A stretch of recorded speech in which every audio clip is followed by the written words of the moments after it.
Evening, welcome. I'm John. I'm the event director and a bookseller at Literati bookstore in downtown Ann Arbor, Michigan.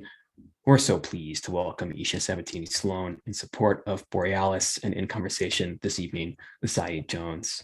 Just a quick webinar overview for those of you who are just joining us. The chat is closed this evening, but you can keep the chat window open as I'll be sharing links to purchase Borealis and other books from Literati throughout the event.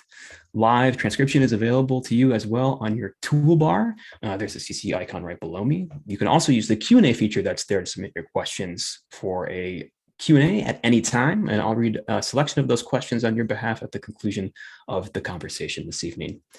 As well, if you're watching us later on YouTube, there are links to purchase books right below me in the description. And you can also subscribe to be kept up to date on all of our events after they air live.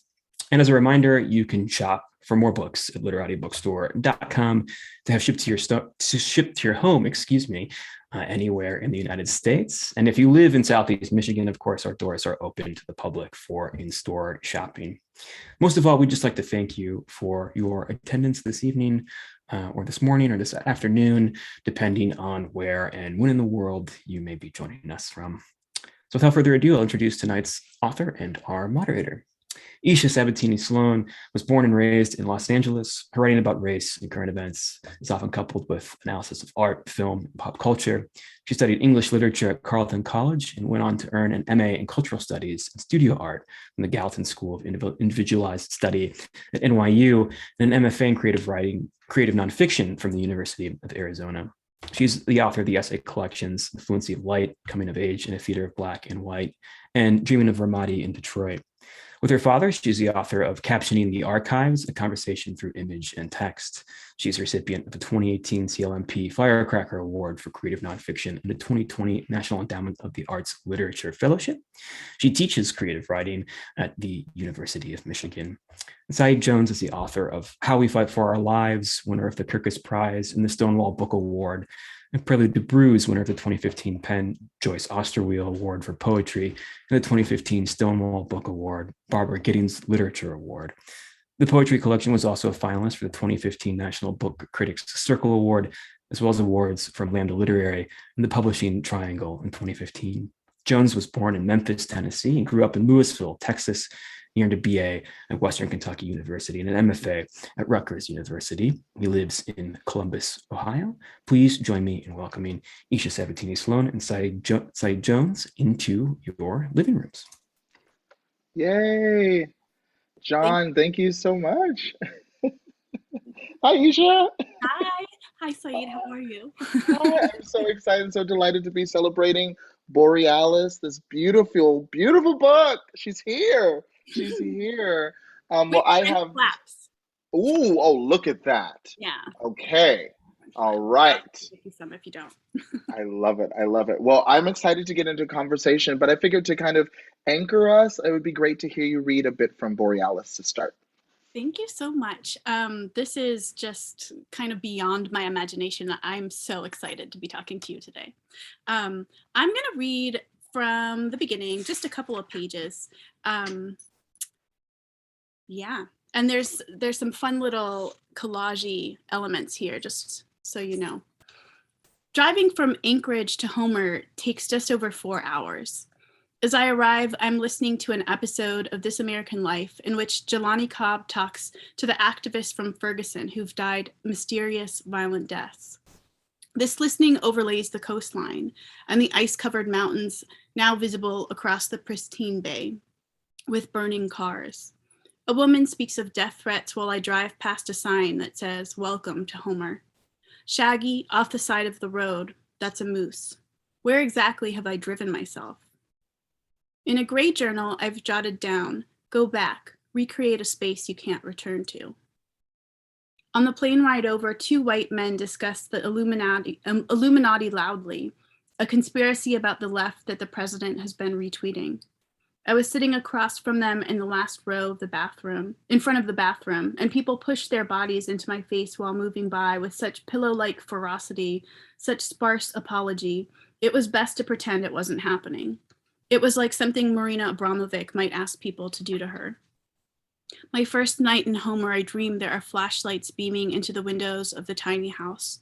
My dream self tries to call my Airbnb host, then slinks down from the loft to see out the window that there are small monkeys, who are also the cast of a show I can't quite recall.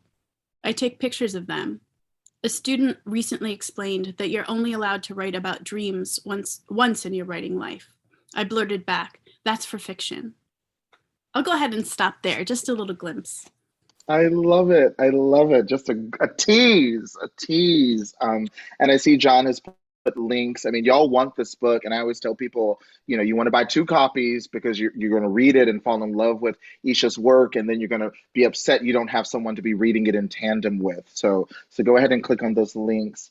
I'm so glad you read from the opening pages because you do so many deft things. In the opening sections of your book length essay. First of all, we're like, okay, Borealis, Alaska, looking from the back of the, I'm, thinking about like kind of the mindset that I think a lot of readers might be in. And then from the very beginning, you're connecting um, Ferguson, burning cars, the president's commentary on everything that was happening then and now, all of that, very mainland mainland American white supremacy Lower to 48. Homer, right, the lower 48, right, to Alaska, to Homer, and then of course you mentioned Homer and poets, but Homer, Alaska, and then the phrase pillow like ferocity is just incredible. So I guess I just think it's beautiful when the opportunity to write this book came to you. Did you always know that your intention was going to be doing things like connecting places like Ferguson to Homer, Alaska? I think it was kind of at the heart of that association, although I hadn't interrogated it fully before I made that link. But I was asked by the press to write it. So I had the option of writing about anywhere. And so um, it wasn't kind of a book that I had imagined writing on my own. It was sort of prompted. And I was originally asked if I might write about Detroit, which is where my family is from. And I think, I don't like being told what to do. So I was like, well, let me think about where I want to write about. And Alaska's a place I don't feel of Alaska in any way, but I have this real connection to it because in particular because of the relationships that I had there, which were very much a part of my coming of age. And so I thought it would be interesting to write about a place that I feel very foreign in. And I think a large part of my foreignness is the fact that I was moving through that space as a Black person.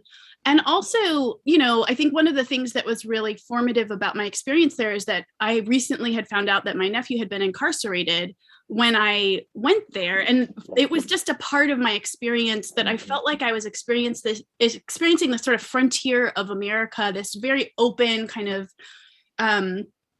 free experience of landscape. It felt really expansive, and the fact of confinement was something I was thinking a lot about. So even though I went there originally in 2003, I think, so Ferguson was not at all obviously on my radar, but I was thinking a lot about myself feeling kind of like a fish out of water there, and my lineage, and the sort of the weirdness of finding myself there as a Black person, which it's not necessarily that unusual for Black people to find themselves in Alaska, but I felt very out of place there.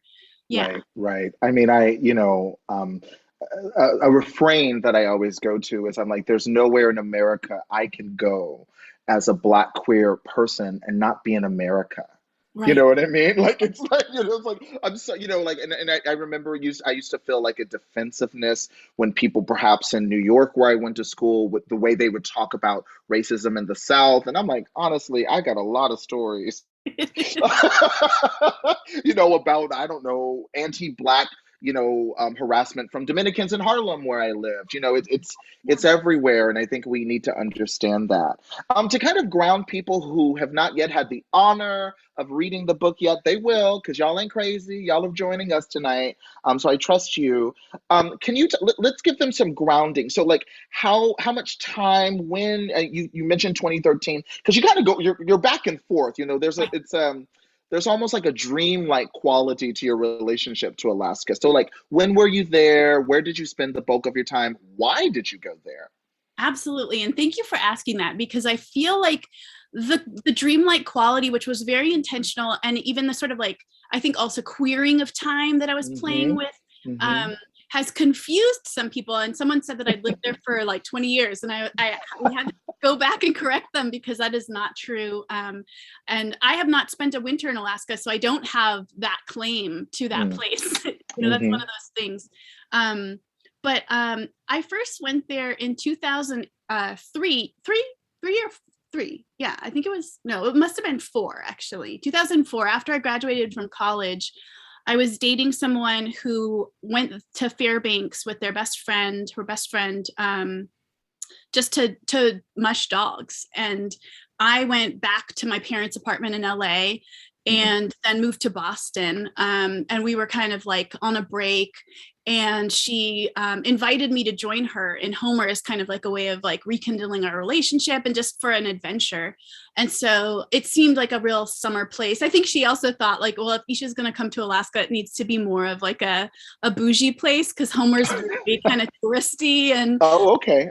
there's lots of galleries, and there's a writing conference. And so I went for the summer, and it was really magical and just unusual. I don't have that much of a relationship to camping and the outdoors in that way. So we stayed in a cabin with no running water, and it was a really good growing experience for me. And I went back later, we moved to New York together, and then had her dog together, and I kept him for a little while after we broke up, and then brought him back to Alaska. So I went back, for a couple of weeks another summer. And then as queers often, I don't know, I feel like this is maybe like a lesbian thing, but like I thought it would be fun to take my new girlfriend to Alaska to spend the summer with my ex and her girlfriend. It's definitely a lesbian thing. I can go ahead and just let you confirm that. I noticed that when I was reading, I was like, oh, that's not a choice I would make. Right. Yeah. I know, it's funny. It felt like a very, it felt like my wife writes a lot and thinks a lot about the L word, and I feel like it was my Alaska L word kind of experience. But because it was a very gay space for me, like lots of lesbians, lots of just sort of comfort and community, oddly, just because of who we knew in that place. And so so I went back for another summer. So it's just a few summers that I've spent there, 2 summers, and then a couple of short visits.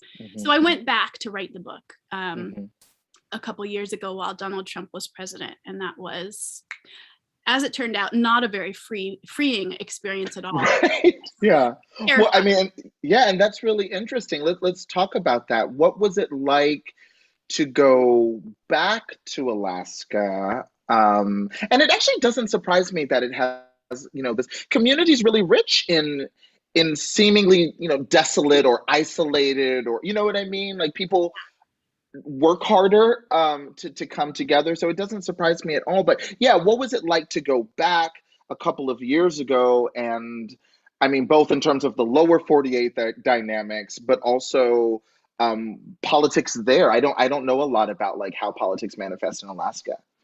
And I'm no expert by any means on Alaskan politics, but I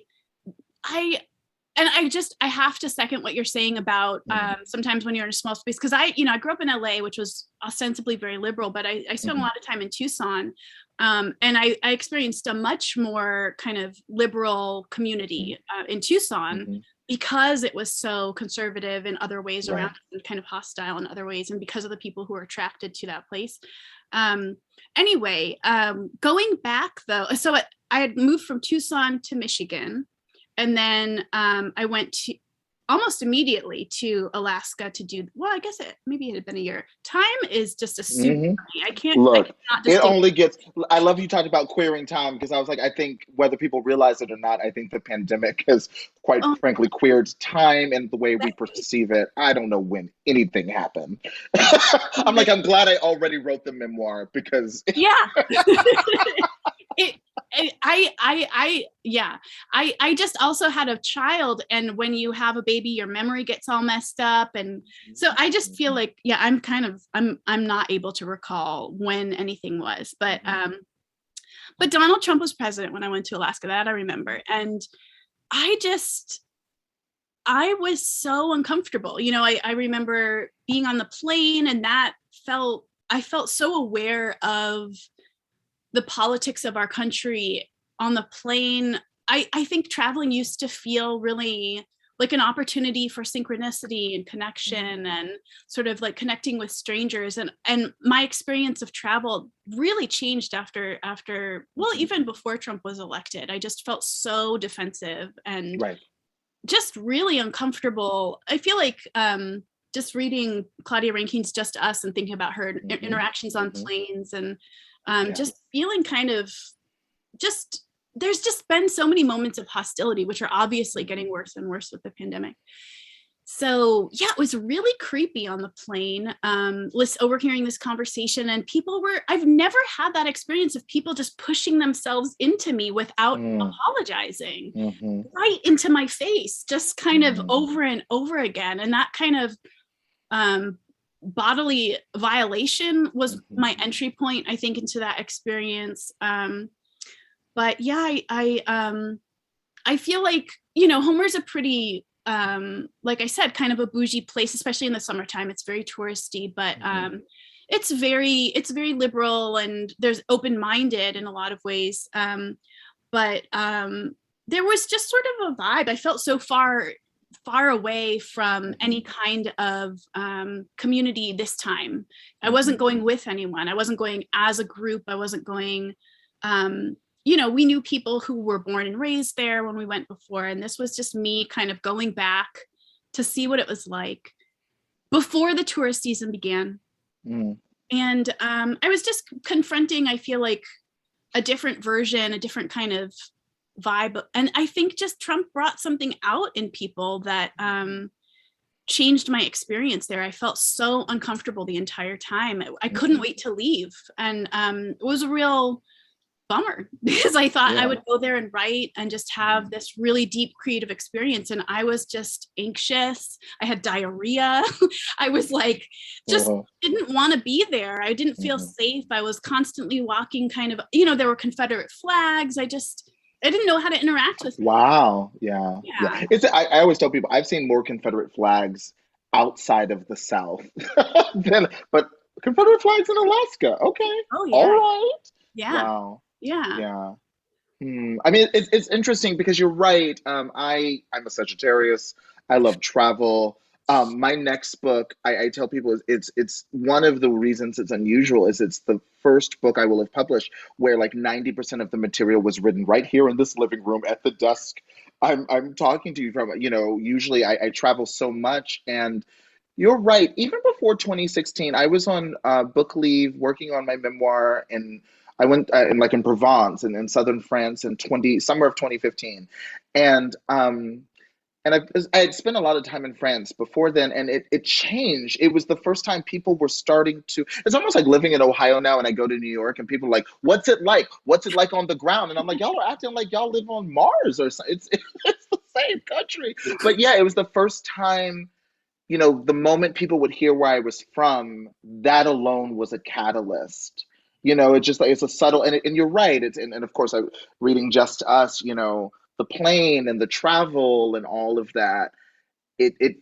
All these spaces became charged in a way that I don't know. It's scary. Yeah. So it's interesting to see, like, you know, Alaska as well. Well, so I guess, you know, let's talk about the writing a bit because I got to I know the personal essay form. I feel very comfortable with it. I wrote a memoir. I hope I never have to do that again. But that's You went deep. You went deep. yeah, it's a whole different kind of, it's just so different. It's familiar, but very different kind of challenges. But then this is a book length, and as I perceived it, like a lyric essay. Poetry is very much kind of a part of how you're writing this as well. So I guess I wanted to know when you were like, okay, and I love that you were like, you tell me what to do, I'm going to do the opposite thing. You tell me to write about Detroit, I'm going to write about Alaska. Um, was there a specific memory or moment that maybe if it wasn't the first one, but it was kind of the beginning of you being like, okay, I've got the rhythm for this book?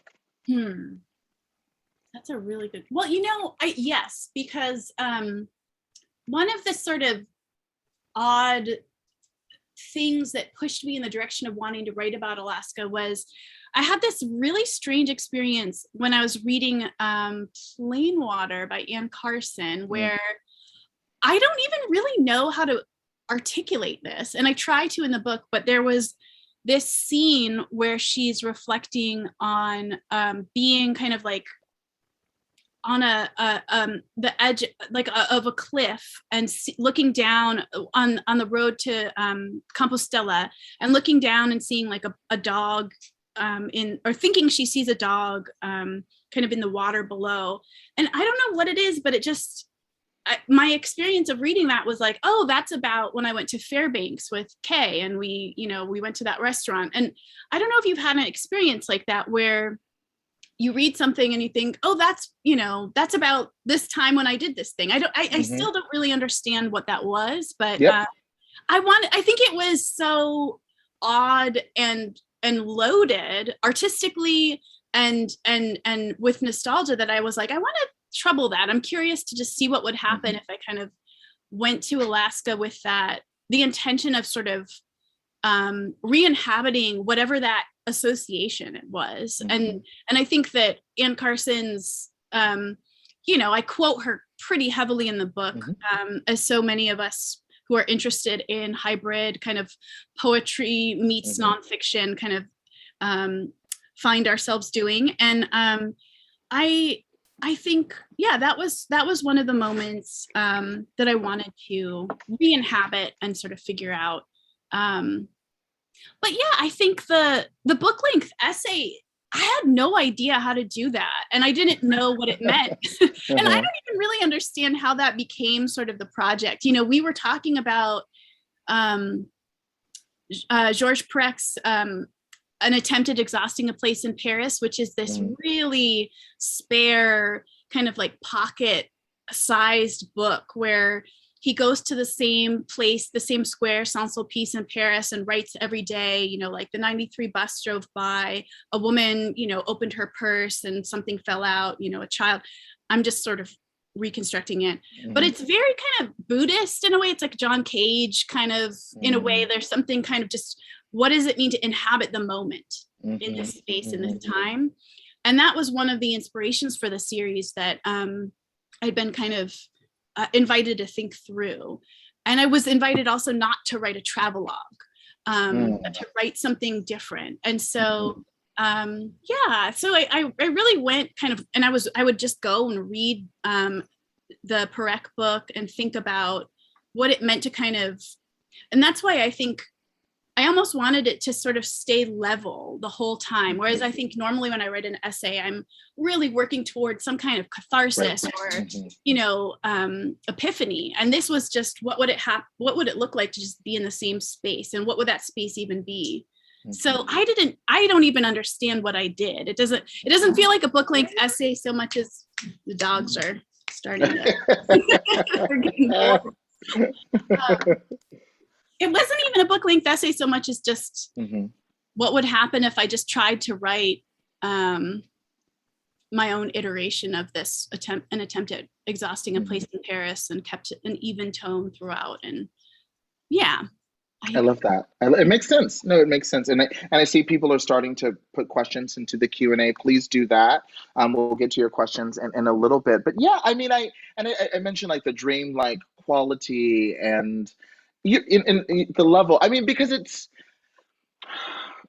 I haven't been to Alaska, but I'm Black and I'm queer, which is to say, and I love that you're like as an aunt connecting with your nephew, his sense of confinement, which is because prison is both confining and isolating, Right. and the way you would describe, you really do an excellent job of describing like how long you would go before having a moment of warm connection with another person or seeing another black person. It was just like it was like you literally like are seeing eagles and moose, more frequent, dogs, you know what I mean, more frequent, and you're having these interesting interactions with the natural environment, but the human environment is, even when there are people around, there's a sense of desolation. And I don't know. It's almost like I just felt like the dream logic was so familiar because Black people, Black queer people in particular,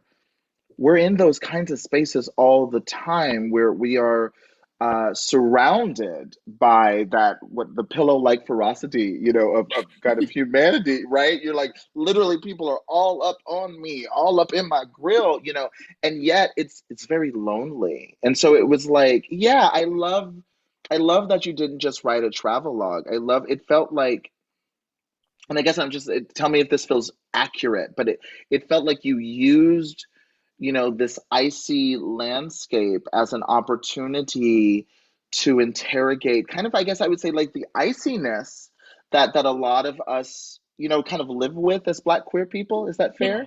Yeah. Well, I think in a way I was trying, well, and so one of the major reasons that I haven't mentioned yet that I wanted to go to Alaska was because I was so in love with the series of paintings that Lorna Simpson did about Yes, glaciers. we have to talk about Lorna We have to Simpson. talk I about mean, because she's like a muse. I mean, she's, she's the like muse you of, mentioned, Anne Carson. She's yeah, important. she is sort of she is the reason for the book. And so I kind of went thinking, what is a glacier to a Black person? What does that mean? Hmm. There's something kind of, it's almost like the punchline of a joke. There's something about it that feels like there's a paradox there. And so I just wanted to sit with it and look at her paintings and look at the glacier and just see what happened. But yeah, the ice, just thinking about what ice means. And Isaac Julian, I also mentioned many years ago, when I was at NYU, I had this amazing new media professor, Rosalie Goldberg, and she had access to all the hot new artists. And so Wow. she showed us this like sneak peek of Isaac Julian's video piece, True North, which reimagines Matthew Henson's journey to the Arctic. And so it's this beautiful study, and Isaac Julian is also queer. And so it's this beautiful study of basically Black skin in an Arctic space. And I became very interested in Matthew Henson. And the reason my nephew plays a big role in this book is because I wrote to him kind of about Matthew Henson when he was in solitary confinement many years ago. Although unfortunately, that wasn't the only time.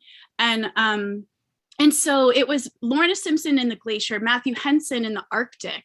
And he had this really incredible experience of community. My dogs are just losing it right now.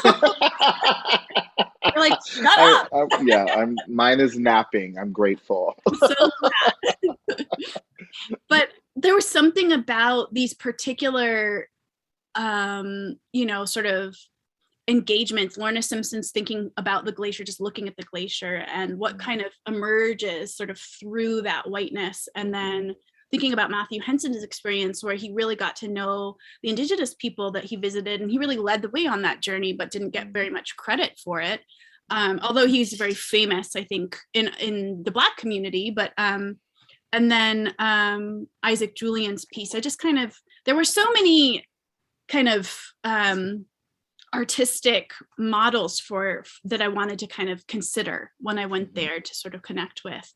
So it was almost like I say in the book, kind of like an altar of these artistic references that I sort of sat with and just, but then also I think it's also a book about failure, because I didn't feel that kind of like divine creative experience that I was hoping for. I felt scared.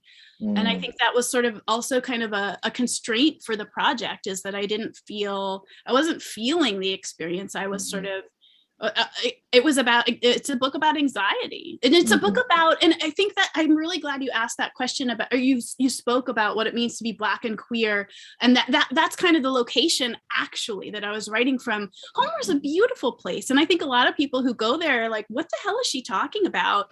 You know, because people are very nice, people are kind, but I was writing from a space of feeling completely just paralyzed, emotionally paralyzed, and it had almost nothing to do with where I was. And so it's a kind of in a way, it's not about Alaska at all, but it sort of abstracts the glacier in a lot of ways. Absolutely, absolutely. Yeah, I mean, I just, I was rereading some sections today, and I was just so moved because I think, I mean, one, I've been talking with two Black queer writers. I mentor, and we're like in a little iMessage text group, and we text all day, and we were talking about, how marketable Black pain is, and I think there's a lot of conversation, about that, now, and the trauma and how we move, and I love that you're spending time, you're uncomfortable, you're lonely. It's not necessarily about peril. People aren't, you know what I mean? There's not like violence coming for you, and hey, and if it happened, it would happen, but that wasn't really it. It was more these other notes that I don't think, more, I guess, more subtle aspects of what it means to be Black and queer in America that aren't always honored, because I think sometimes, like, white straight cisgender, it's like they that they need the drama almost to connect, because it's almost like they need like almost like melodrama to empathize, and anything more subtle is kind of like, I don't know what to do with this, but there are just moments. I just thought it was so, and for whatever reason, I was like, she gotta stay away from the beach. I was like, every time you go to the beach, in the book, you're like freaking out, because you're right. Because yeah, you're like, it was like, this is perfect, because it's both about the natural environment. These aren't, eagles and owls, and the dogs that are barking about you, and then you're worried about them, and you want to go on a trail, and then you're like, do I really want to be a Black woman alone on a trail today? Like, it was both very grounded in reality, but I was like, yeah. And then there's a moment where today I wish I could find it on the page, where you like see a piece of wood, and it feels like kind of to Anne Carson's in Plain Water, where you see a piece of wood and you're like, is that a dog? Like literally your perception is starting to feel anxious, like you said, like everything's out to get you when it isn't. That felt very queer to me. Yeah, absolutely. Yeah. I love it. I love it. Well, so I also wanted to talk. So when we're getting started, we were talking about the form of nature writing, and I said, I think the only thing maybe more charged as a form would be travel writing, which was like just like straight up colonizers being like, this is what I discovered on the dark continent today. Are there? And I'm new to reading about nature writing, and I think your book kind of opened up a lot of possibility for me as a reader to like kind of, there are people out here doing the work. Camille Dungy comes to mind, for example. Yeah. Are there aspects of the tradition of nature writing that you don't like, or that you are kind of like aware need to be troubled?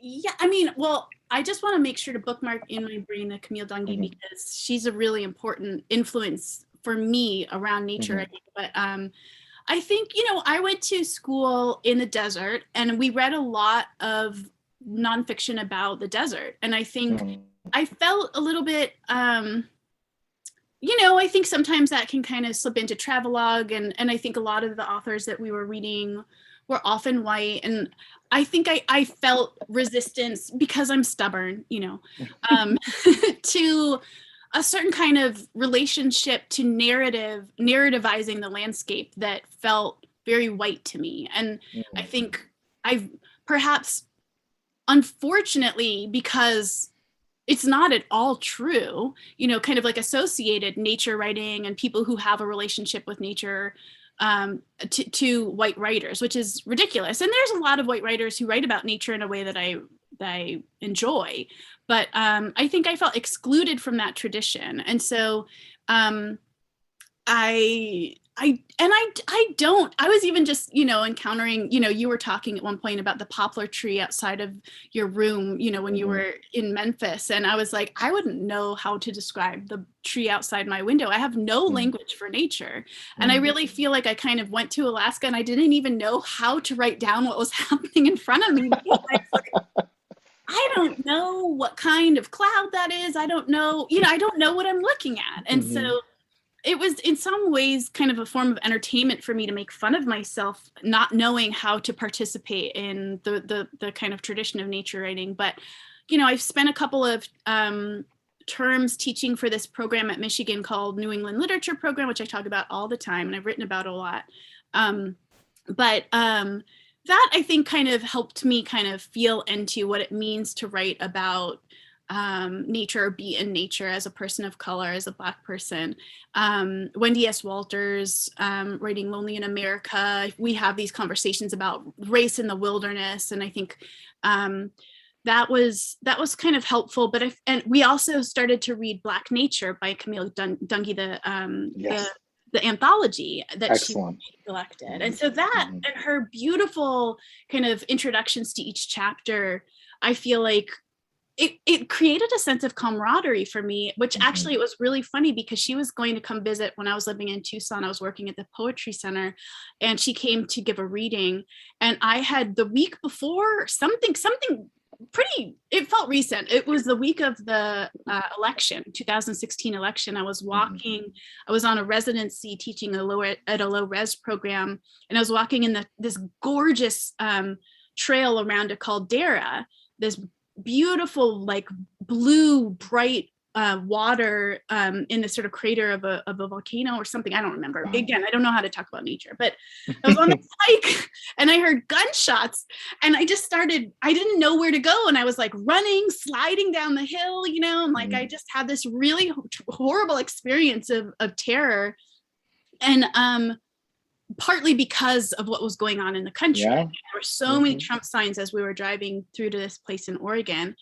And I just was thinking, I was thinking about Camille Dungy in that moment. And like, it was like the fact of that anthology created some company for me. And I remember when I introduced her when she came to visit and I told that story because it just felt like a real gift to have given this sort of anthology of Black people talking about environment and their relationship to the land and their relationship to animals and plants and so I feel like that, I don't know, that sort of gave me an entry point into feeling like I have kind of, ownership is the wrong word, but like a relationship to nature, and that I've kind of been taught that I don't in this weird way, like first how many years was the word urban, sort of like a stand-in for Black, and so yeah. I love that. As it happens, because I was so hungry, and I think this is a testament to a good book, and yours is excellent. You finish reading it, and then you're hungry. It pushes you in search of its siblings and its cousins, and so I got and I can't remember the title. Maybe John at Literati Bookstore can think of it. But Camille Dungy has an essay in the Ecotone essay, and it's like it's so excellent, and it just felt very. There was a real kinship because I think she does a lot in that essay. But one thing, it was like this great of like this sense of like when you're a Black person, and let's just use Alaska as an example, this is, she's also making space for indigenous traditions. Right. And so there are these moments when you're like, are these people treating me like, is this off moment happening because I am unfamiliar with indigenous, rituals, tribes, cultures, and I need to learn? Or is it anti-Black, or both? And I just think I appreciated that you both in different ways make space for that, because I think you're right. It's, even if someone doesn't go to Alaska, I think in reading Borealis, I think they will find a kinship in those almost deceptively desolate kind of states of being, Right. yeah. Yeah. Beautiful, beautiful. Well, I guess, one more question before we go to questions from folks who've been paying attention, and thank everyone for joining us tonight. I guess I always love to ask people, like, what has this book, the experience, the process of writing Borealis, what has it done to you? What is a new color or a new strength that it helped you kind of hone in on? I love the color thing. I mean, blue, I guess, comes to mind. It's funny. I think that I feel so vulnerable having written this, which is kind of, it's not that I was more candid in this than I've been in other projects, although I think I must have been, but I think the craft of it felt very outside of my control. It's like I let myself get a little wild with this project, and that feels really unnerving to me. So more so than I think other projects, although I tend to feel nervous when people read my work anyway, just that moment of exposure. But I think I feel a little bit even more kind of confused about what anyone will get out of it, because it feels so raw to me. And every time I read it, I'm kind of curious about what it is. And so I think I feel like more than ever, I let myself be kind of unhinged, not unhinged, kind of unhinged. Like I just am used to kind of imposing a little more structure on my work. And so that's a new experience. And also, I had never had like a moment to just be fully queer in a book. Like I feel like I talk about partners and relationships, queer relationships in my other essays, and my sexuality, but like I feel like it was really fun to just have a book where I was thinking almost on a aesthetic level about what queerness means, and just letting myself be my own. I think in terms of queerness, like I never really knew what it meant to inhabit that identity, because, I'm bisexual, I'm biracial, and I feel like I always felt like I was doing it wrong. And so that's another way in which I feel like writing this book was kind of a way of just kind of being my sort of strange self on the page and kind of owning that. And so again, that feels like a very odd thing to give to people. But also it's even all the more rewarding when it translates for someone, or that it means anything, because it does feel extremely vulnerable on just every level. Yeah, it makes perfect sense to me. That's the thing. I was I live in Columbus, Ohio, and I was participating in an artistic roundtable about the politics of names, and what would it be like to change the name of Columbus, Ohio? And I know exactly. And an Wow. indigenous artist in Indigo Gonzalez, who lives here, said, trying to make something permanent, that's the most colonialist thing you can do. And so I don't, I think you're right. The precarity, the embracing failure and understanding the merits and still examining failure, the wildness that you're talking about. I think that's there's so many reasons I fell in love with your writing, but I think it's why I'd follow you anywhere, Isha. That means so much to me. You have no idea. Oh gosh. Well, I love that. I've enjoyed talking to you. I'm gonna turn it over to John. I think he's gonna pull in some questions from y'all. Thank you. So Woo. much. Thank you both for a wonderful conversation. I do have a couple questions in the Q&A box so far, but if you have any questions for Isha or for Saeed as well, please feel free to submit them using the Q&A feature that's on your toolbar. It says Q&A there. The first question is for both of you. A viewer writes, I'd love to hear you both talk about lyricism in prose and how you relate to navigating longer works. What's your relationship to lyric style / logic in book length projects? Can I just say how much I would love to hear you talk about this, Saeed, because I feel like I was just marveling about that. Like, I feel like my assumptions about memoir are that it's like, oh, it's linear, it's straightforward. But listening to you, I was like, wow, he's finding ways to just like break this open. And I would love to hear you talk about how you approach that. Thank you. I think with the memoir, I mean, I think every project's different. I think we evolve in real time, but I think I'm not. So I would say in early drafts of my memoir, my editor, John Cox, who's wonderful, he would often have to give me notes like after I would describe something, like, he hit me, or which happens later in the book, or this is what the pastor at my grandmother's church said, and I described the scene. And then the note at the bottom of that would be like, okay, so how did you feel? It was very easy for me to go there in terms of actions and moments, and it's that was weirdly easy for me. What was very difficult was talking about how I felt, what I learned, what I'm learning as I like that. I don't know, I think I was always worried that it would seem cheesy or hallmarky. I didn't want to, it's kind of like I said, like that kind of queer worldview I think we tend to have, is that we know that like trying to bookend something is deceptive and just not true. And so it was difficult. And so what I found though is that I could use the lyric and the kind of poetic, the kind of dream logic that you're kind of just kind of going with it, just kind of going with it in those moments, to do that work.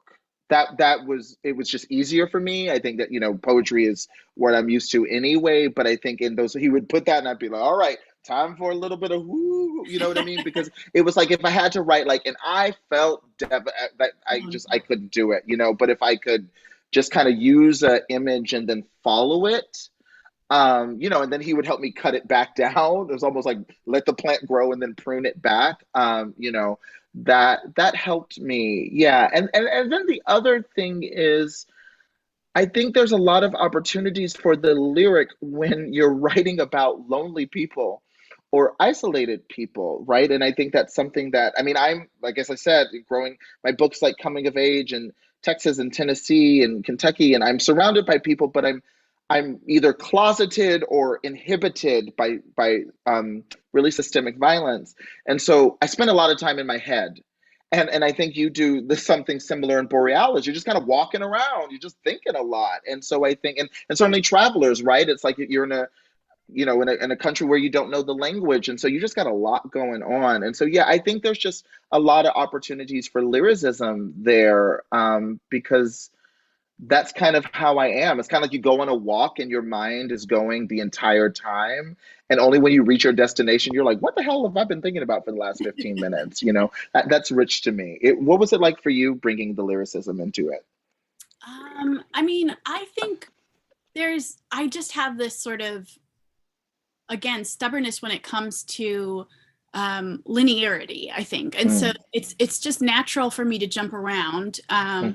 And I think so the lyricism for me comes in association and sort of juxtaposition. I think I very much kind of came to writing after kind of feeling my way through collage and through visual art. And so I feel like the idea of juxtaposition is really sort of always kind of at the core of how I approach projects. And so I feel like moving between images and ideas is sort of where I find the impulse to write. Like I don't always feel like I have something to write about, but I do love sort of moving between things that seem really far away from each other.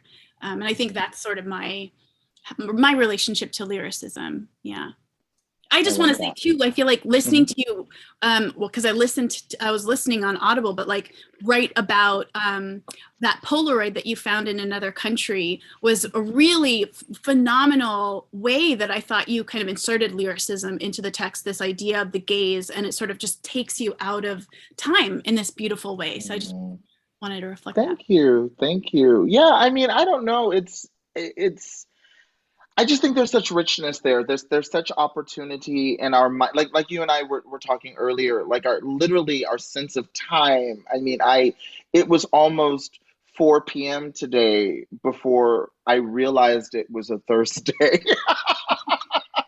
There's just a lot going on there, and that's just true for reality. That's kind of just how we're experiencing it. And I just think it's such a joy when we can just invite that into the writing process. And actually, could you speak? I just because I'm a junior collager. I've been getting into collage as a form, and you do collage yourself, and you mentioned it a bit in the book. Can you talk about a little bit more about the relationship between collage, like as a visual medium, and as a like kind of textual approach? Oh, absolutely. Well, I mean, let's see. I feel like I just love work that jumps around. And I think for me, I use imagery, like I often feel like I have the snapshot or the kind of image for an essay before I have the essay itself. And it's sort of like I often like when I'm taking notes to research an essay, I'll often try to find a collage that's sort of like the colors or the textures or the themes that I want to find, that I'm kind of trying to get back to through the research and the writing. But then literally, like I cut things up and reassemble them.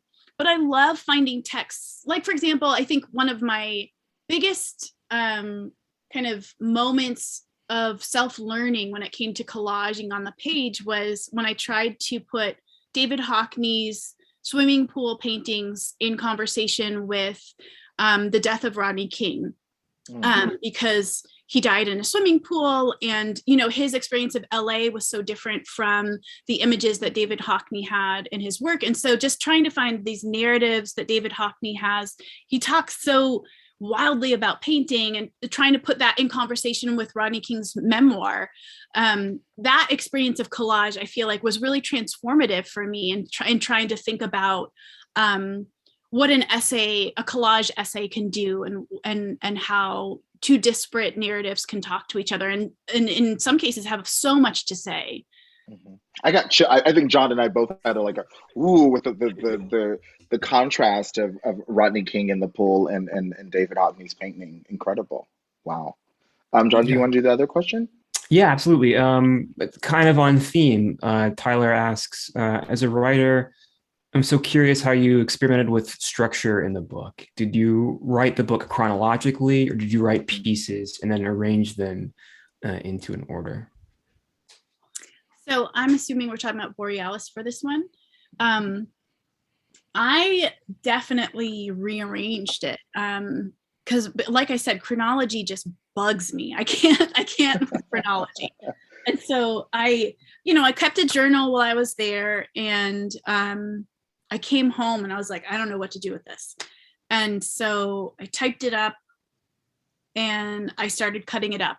And so, yeah, it is not at all in order. And I think too, one of the things that I did right after that trip was I went to go drive to pick my wife up was going to go pick her up from New York.